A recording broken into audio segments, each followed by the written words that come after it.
Hello प्रिय student, आप सभी को केवीवी स्टडी ग्रुप में स्वागत करता हूं। Honours paper political science semester 2 major paper और आईआरसी पेपर इसी में सम्मिलित है प्यारे स्टूडेंट। उसी का हम काफी सरल शब्दों में जो लेसन दिया हुआ है सेमेस्टर 2 के नए शिक्षा नीति के अनुसार उसी लेसन को हम पढ़ा रहे, जो एग्जाम के पॉइंट ऑफ व्यू से बहुत ज्यादा महत्वपूर्ण है। वही लेसन को हम पढ़ा रहे, ठीक है। 1 2 3 करके जो दिया हुआ उससे हम नहीं पढ़ा रहे, जहां हमको समझ में आ रहा है कि पहले 1 लेसन इंपॉर्टेंट है, फिर हमको लगा कि नहीं 4 होना चाहिए।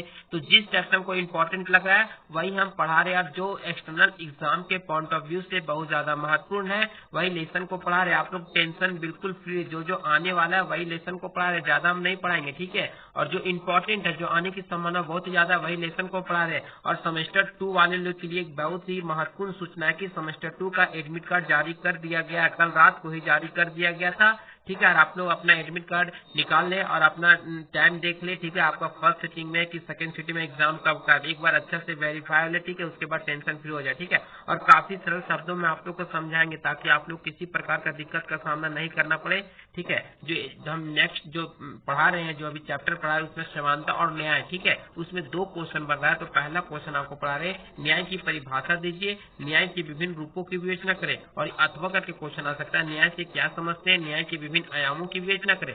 क्वेश्चन किसी तरफ से घुमा के पूछ सकता है, आप लोग एकदम टेंशन फ्री रहे, ठीक है। तो न्याय की परिभाषा, यानी न्याय किसको कहते हैं, किसी व्यवस्था को व्यवस्थित रूप से उसको संगठित करना ही न्याय कहलाता है, ठीक है। उसको कोई भी व्यवस्था है उसको सही रूप से दर्शाना, उसकी व्यवस्था करना, उसे ही न्याय कहते हैं। और काफी सरल शब्दों में आप लोग को समझाएंगे, ठीक है। बात करें आज की संगठित व्यवस्था का आधार कानून है। आज बात करें आज की जो संगठित व्यवस्था, उसका आधार क्या है, तो कानून है। जितने भी व्यवस्था संगठित है उसका आधार क्या है, कानून है। आज कानून नहीं तो किसी मान लीजिए लड़ाई झगड़ा कोई भी संगठन में होता तो एक जगह फिर इकट्ठा हो पाता नहीं, इसलिए उन लोग कानून का डर सताता, इसलिए संगठन में रहकर भी बहुत लोग लड़ाई नहीं कर पाते। और कानून का उद्देश्य न्याय की स्थापना, और जो कानून का उद्देश्य होता है न्याय की स्थापना, न्याय दिलाना चाहता है, न्याय की स्थापना करना चाहता है, इसलिए कानून से बहुत लोग डरते हैं, इसलिए गलत कामों करने से डरते हैं, इसलिए तो उसका न्याय की स्थापना करना चाहता है, उसका उद्देश्य है। न्याय के बिना कानून की कल्पना नहीं की जा सकती, और न्याय के बिना हम कानून की कल्पना नहीं कर सकते। जब तक न्याय नहीं रहेगा तब तक हम कानून की कल्पना नहीं समझ सकते। तो मान लीजिए कि जिस टाइप से हम न्याय है और न्याय के बिना हम कानून की कल्पना नहीं, उसी प्रकार अगर हमारे पिताजी हैं, पिताजी के बिना हम किसी भी प्रकार का अपेक्षा नहीं कर सकते दूसरे आदमी से, हमको ये आदमी ये सामान खरीद के देगा। जब हमारे पिताजी हैं तब हमारे सामान खरीद के देंगे, तो हम अपेक्षा कर सकते हैं हमारे पिताजी हैं तो हमको ये सामान मिल जाएगा, हम दूसरे आदमी से अपेक्षा नहीं कर सकते। इसी बात को यहाँ दर्शाया गया कि न्याय के बिना कानून की कल्पना नहीं की जा सकती। और यहाँ पे एक विद्वान बहुत अच्छे बात बोलते हैं, लॉर्ड ब्राइस है, उनका कहना है कि उनके अनुसार वे कहते हैं कि यदि राज्य में न्याय का दीपक बुझ जाए, तो बोलते हैं कि यदि राज्य में न्याय जो है उनका दीपक बुझ जाए, जो दीपक होता है ना, दीपक अगर उसका बत्ती बुझ जाए तो अंधेरा कितना घना होगा इसकी कल्पना नहीं कर सकते। और बोलता है कि अंधेरा कितना घना हो जाएगा इसका हम कल्पना ही नहीं कर सकते, इसकी संभावना ही नहीं कर सकते कितना घना अंधेरा छा जाएगा, ठीक है। न्याय का अर्थ एवं परिभाषा, ठीक है। न्याय का अर्थ और परिभाषा क्या होता है आपको काफी सरल शब्दों में बता रहे हैं। अगर हमारे पढ़ाने का तरीका अच्छा लग रहा होगा तो केवीवी स्टडी ग्रुप को जरूर सब्सक्राइब लाइक शेयर कर दे प्यारे स्टूडेंट, ठीक है। और आप लोग किसी प्रकार का दिक्कत होगा तो आप लोग हमारे व्हाट्सएप ग्रुप से ज्वाइन हो जाए, आप लोग को व्हाट्सएप ग्रुप का लिंक डिस्क्रिप्शन में दे दिया जाएगा, आप लोग टेंशन फ्री रहे, ठीक है। न्याय शब्द को अंग्रेजी में अनुवाद है, ठीक है। अब न्याय शब्द है वो अंग्रेजी में अनुवाद है, जिसे हम कहते हैं जस्टिस, ठीक है, जस्टिस कहते हैं। और जो शब्द लैटिन भाषा के जस्टिस से बना, ठीक है, और लैटिन भाषा के जस्टिस से बना है, ठीक है, जिसका अर्थ बांधना या जोड़ना, जिसका अर्थ क्या होता है, बांधना या जोड़ना। न्याय शब्द अंग्रेजी में अनुवाद है, ठीक है, जिसे जस्टिस कहते हैं, और लैटिन भाषा के जस्टिस से बना है, ठीक है, जिसका अर्थ क्या होता है, बांधना या जोड़ना। न्याय का काम क्या है कि एक आदमी को दूसरे आदमी से बांधना, या एक आदमी को दूसरे आदमी से तालमेल स्थापित करना या जोड़ना, ठीक है। इस प्रकार न्याय की व्यवस्था से स्वाभाविक संबंध, और इस प्रकार हम बात करें जो न्याय है वो व्यवस्था से स्वाभाविक संबंध हो जाता है। अगर एक प्रकार से हम जोड़ रहे हैं, अब जोड़ रहे हैं, बांध रहे हैं, तो उनका स्वाभाविक संबंध हो जाता है। अतः हम कह सकते हैं कि न्याय का उस व्यवस्था का नाम है, और न्याय उस व्यवस्था का नाम है जो व्यक्तियों, समुदायों तथा समूहों को एक सूत्र में बांधती। किसको? व्यक्ति को, समुदाय को, समूह को एक सूत्र में बांधती है। किसी व्यवस्था को बनाए रखना, किसी व्यवस्था को बनाए किसी व्यवस्था उसको बनाए रखना ही न्याय है। ठीक है, किसी व्यवस्था को बनाए रखना ही न्याय है। मान लो कि व्यवस्था आज हमारे समाज में कायम है तो किसका किसका का काम है? तो न्याय का ही काम है। आज हमारे समाज में किसी प्रकार का हुड़दंग नहीं होता, हमारे समाज शांति से किसी भी विचार पर विमर्श कर सकती है, तो ये न्याय का ही देन है।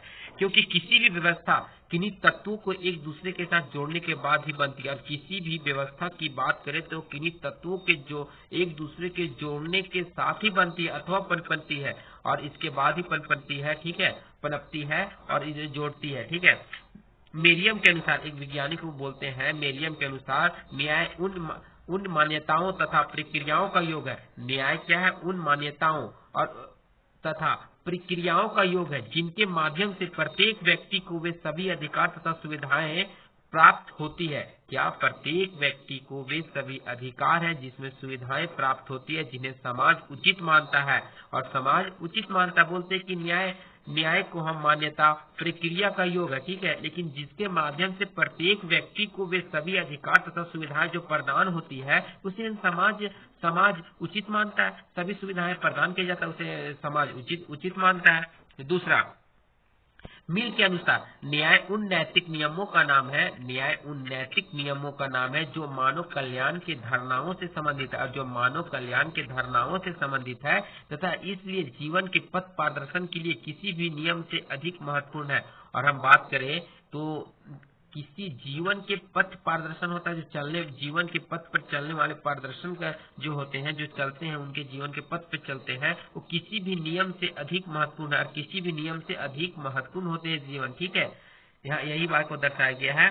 और रफल, ठीक है, रफल के शब्दों में न्याय उस व्यवस्था का नाम है। न्याय क्या? उस व्यवस्था का नाम है जिसके द्वारा व्यक्तिगत अधिकार की रक्षा होती है, व्यक्तिगत अधिकार की रक्षा होती है और समाज की मर्यादा भी बनी रहती है। आपको दो नहीं तीन आपको इसलिए बता रहे ताकि आप लोग एग्जाम में एक दो कम से कम एक भी लिख पाइएगा ना, तो आपको नंबर अच्छा आएगा कि न्याय की परिभाषा इस प्रकार दिया गया। तो अब रफल के शब्दों या आप मेरियम के शब्दों किसी भी प्रकार के लिख सकते हैं। ठीक है, देखिए रफल के शब्दों में बोलता है कि जिसके द्वारा व्यक्तिगत अधिकार की रक्षा होती है, व्यक्तिगत अपने अधिकार की रक्षा करने का अधिकार है, और समाज की मर्यादा बनी रहती है। जब उसका अधिकार का रक्षा हो, समाज की मर्यादा बना रहता है, लड़ाई झगड़ा नहीं होता है। ठीक है, नेक्स्ट, उपयुक्त परिभाषाओं से यह स्पष्ट है कि न्याय का सिद्धांत अपने स्वरूप में, और उपयुक्त परिभाषा जो दिया गया उससे स्पष्ट हो जाता है कि न्याय का सिद्धांत अपने स्वरूप में है, समाज के अंतर्गत होता है और समाज के अंतर्गत होता है न्याय। ठीक है, हम न्याय को संकल्पना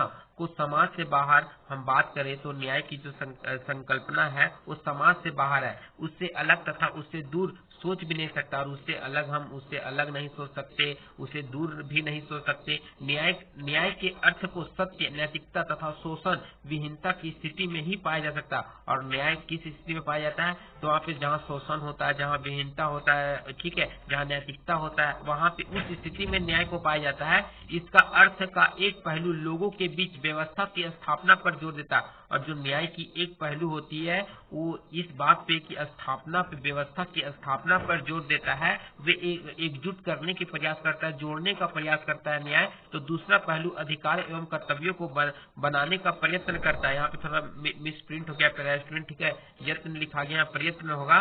तो दूसरे पहलू की बात करें, अधिकारों, जो हमारे अधिकार दिए गए हैं, उन कर्तव्यों को बनाने का प्रयत्न करता है। निष्कर्ष के रूप में कहा जा सकता है कि न्याय के अर्थ में, और निष्कर्ष के रूप में हम कह सकते हैं कि न्याय के अर्थ में दायित्व, अपना दायित्व को निभाना, सुविधाएं, आपको क्या क्या सुविधाएं दी गई है, अधिकार, आपको क्या अधिकार है, व्यवस्था, आपकी क्या व्यवस्था है, नैतिकता, आप क्या करने, आपकी नैतिक व्यवहार कैसी, न्याय की भावना, सत्य, उचित व्यवहार आदि तत्व समाहित होते हैं न्याय में। ठीक है, ये तत्व समाहित होते हैं, जैसे कौन कौन सुविधाएं, अधिकार, व्यवस्था, नैतिकता, न्याय की भावना, सत्य, उचित व्यवहार आदि तत्व समाहित होते हैं।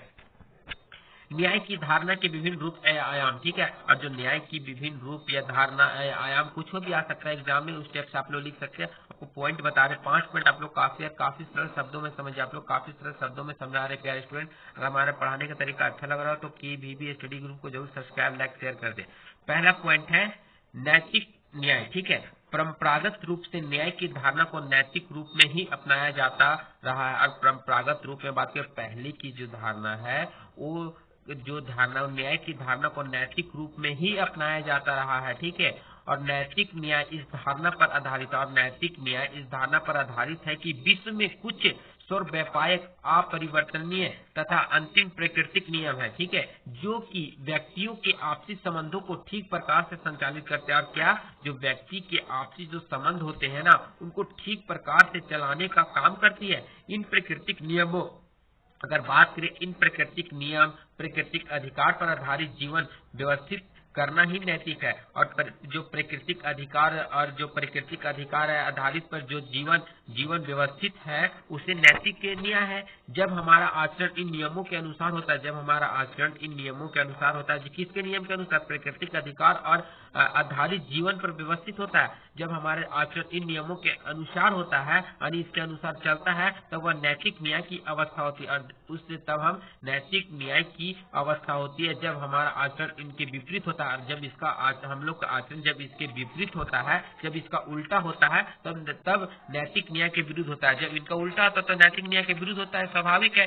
दूसरा पॉइंट, कानूनी न्याय। राज्य के उद्देश्य में न्याय को बहुत अधिक महत्व दिया गया। और राज्य के उद्देश्य की बात करें, राज्य की व्यवस्था की बात करें, तो इसमें न्याय को बहुत अधिक महत्व दिया गया है। और कानूनी भाषा में समस्त कानूनी व्यवस्था को न्याय व्यवस्था कहा जाता है। कानूनी भाषा में समस्त कानूनी व्यवस्था को न्याय व्यवस्था भी कहा जाता है। कानूनी न्याय में और कानून की न्याय में वे सभी नियम और कानूनी व्यवहार सम्मिलित होते हैं। कानून की न्याय में वे सभी नियम और कानूनी व्यवहार सम्मिलित होते हैं जिनका अनुसरण किया जाना चाहिए, ठीक है, जिनका अनुसरण, जिनका पालन किया जाना चाहिए। नेक्स्ट पॉइंट है राजनीतिक न्याय। राज्य व्यवस्था का प्रभाव समाज के सभी व्यक्तियों पर प्रत्यक्ष या परोक्ष रूप से पड़ता है। बात करें कि राज्य व्यवस्था का जो प्रभाव है समाज के सभी व्यक्तियों पर प्रत्यक्ष रूप से या परोक्ष रूप से पड़ता है, ठीक है, और काफी सरल शब्दों में पड़ता है। अतः सभी व्यक्तियों को एक ऐसे अवसर प्राप्त होने चाहिए और सभी व्यक्तियों को एक ऐसे अवसर प्राप्त होने की कल्पना करता है कि वे लगभग सामान्य रूप से राज्य व्यवस्था को प्रभावित कर सके, ठीक है। ऐसे अवसर प्राप्त होना चाहिए कि लगभग समान रूप से राज्य व्यवस्था को प्रभावित कर सके, ठीक है। राज्य व्यवस्था को प्रभावित कर सभी व्यक्तियों का अधिकार समान होना चाहिए, ठीक है। समान न्याय होनी चाहिए, न्याय व्यवस्था मिलनी चाहिए, सभी लोगों को समान अधिकार मिलना चाहिए, तभी तो हम व्यवस्था को प्रभावित कर सकते हैं। और राजनीतिक शक्तियों का प्रयोग इस ढंग से किया जाना चाहिए। और राजनीतिक शक्तियों का प्रयोग हम बात करें तो इस ढंग से किया जाना चाहिए कि सभी व्यक्तियों को लाभ प्राप्त हो। क्या, सभी व्यक्तियों को लाभ प्राप्त हो। हम राजनीतिक शक्तियों का प्रयोग इस ढंग से करेंगे कि सभी व्यक्तियों को लाभ प्राप्त हो, कोई व्यक्ति लाभ से वंचित नहीं रहे। यदि राजनीतिक न्याय है और इसकी प्राप्ति स्वाभाविक रूप से एक प्रजातांत्रिक व्यवस्था के अंतर्गत ही की जाती है। और बात करें तो राजनीतिक न्याय है और इसकी प्राप्ति स्वाभाविक रूप से, अब जब इनकी प्राप्ति होती है तो स्वाभाविक रूप से एक प्रजातांत्रिक व्यवस्था के अंतर्गत ही की जा सकती है। एक प्रजातांत्रिक व्यवस्था के अंतर्गत ही किया जा सकता है, उसके अनुसार ही किया जा सकता है। प्रजातांत्रिक व्यवस्था के साथ साथ राजनीतिक न्याय की प्राप्ति के कुछ अन्य साधन है। और इसके साथ साथ बात करें राजनीतिक न्याय है, उनकी प्राप्ति के कुछ अन्य जो साधन है वो व्यस्त मताधिकार, सभी व्यक्तियों के लिए विचार भाषण, सभी व्यक्तियों के लिए विचार, ठीक है, सभी व्यक्ति अपने विचार रखते, भाषण, सम्मेलन और संगठन आदि के नागरिक स्वतंत्रता, प्रेस की स्वतंत्रता, न्यायपालिका की स्वतंत्रता, बिना किसी भेदभाव के सभी व्यक्तियों को सार्वजनिक पद प्राप्त होना चाहिए। कौन कौन पद प्राप्त होना चाहिए, उसे भाषण देने का अधिकार में व्यस्त मताधिकार होना चाहिए, सभी व्यक्तियों को विचार करने का अधिकार, सम्मेलन में शामिल होने का विचार, संगठित होने का विचार आदि, नागरिकों की स्वतंत्रता, प्रेस की स्वतंत्रता, न्यायपालिका की स्वतंत्रता, बिना किसी भेदभाव के सभी व्यक्तियों को सार्वजनिक पद प्राप्त होना चाहिए। इसमें किसी प्रकार का भेदभाव नहीं किया जाएगा, ठीक है। और राजनीतिक न्याय की धारणा में यह बात निहित है, और राजनीतिक न्याय की धारणा में यह बात निहित है, यह सम्मिलित है कि राजनीति में कोई कुलीन वर्ग अथवा विशेष अधिकार प्राप्त नहीं होगा। और बोलता है कि कोई भी कुलीन वर्ग अथवा विशेष अधिकार प्राप्त वर्ग नहीं होगा, ठीक है। नेक्स्ट पॉइंट है सामाजिक न्याय। सामाजिक न्याय का आशय यह है कि सामाजिक न्याय का आशय यह होता है कि नागरिक के बीच सामाजिक स्थिति के आधार पर किसी भी प्रकार का भेद ना माना जाए। ठीक है, जो नागरिक है, जो मान लें कि दो आदमी के बीच में सामाजिक स्थिति के आधार पर किसी भी प्रकार का भेदभाव नहीं किया जाए और प्रत्येक व्यक्ति को आत्म विकास के लिए पूर्ण अवसर प्राप्त हो और प्रत्येक व्यक्ति जो दोनों व्यक्ति को अपने जीवन के विकास के लिए पूर्ण रूप से अवसर प्राप्त किया जाए। सामाजिक न्याय की धारणा में यह बात निहित है और सामाजिक न्याय की धारणा में यह बात निहित है कि उसे पूर्ण रूप से अवसर प्राप्त हो। ठीक है, अच्छे जीवन के लिए व्यक्ति को आवश्यक परिस्थितियां प्राप्त होनी चाहिए। जब अच्छा जीवन जिएंगे तो उनके लिए आवश्यक परिस्थितियां प्राप्त होनी चाहिए। इस संदर्भ में समाज की राजनीतिक सत्ता से यह आशा की जा सकती है और इस संदर्भ में बात करें समाज की राजनीतिक सत्ता से यह आशा की जा सकती है कि वह अपने विधायी तथा प्रशासनिक कार्यक्रमों द्वारा एक ऐसे समाज की स्थापना करे जो समानता पर आधारित हो। और बात की राजनीतिक सत्ता से यह आशा की जाए, राजनीतिक जो सत्ता होता है उससे यह उम्मीद किया जा सकता है कि जो विधायी और प्रशासन की जो कार्यक्रम होते हैं उनके द्वारा ऐसे समाज की स्थापना करेगा जो समानता पर आधारित हो। वर्तमान समय में सामाजिक न्याय का विचार बहुत अधिक लोकप्रिय है और बात करें तो वर्तमान समय में सामाजिक न्याय का विचार बहुत अधिक लोकप्रिय है।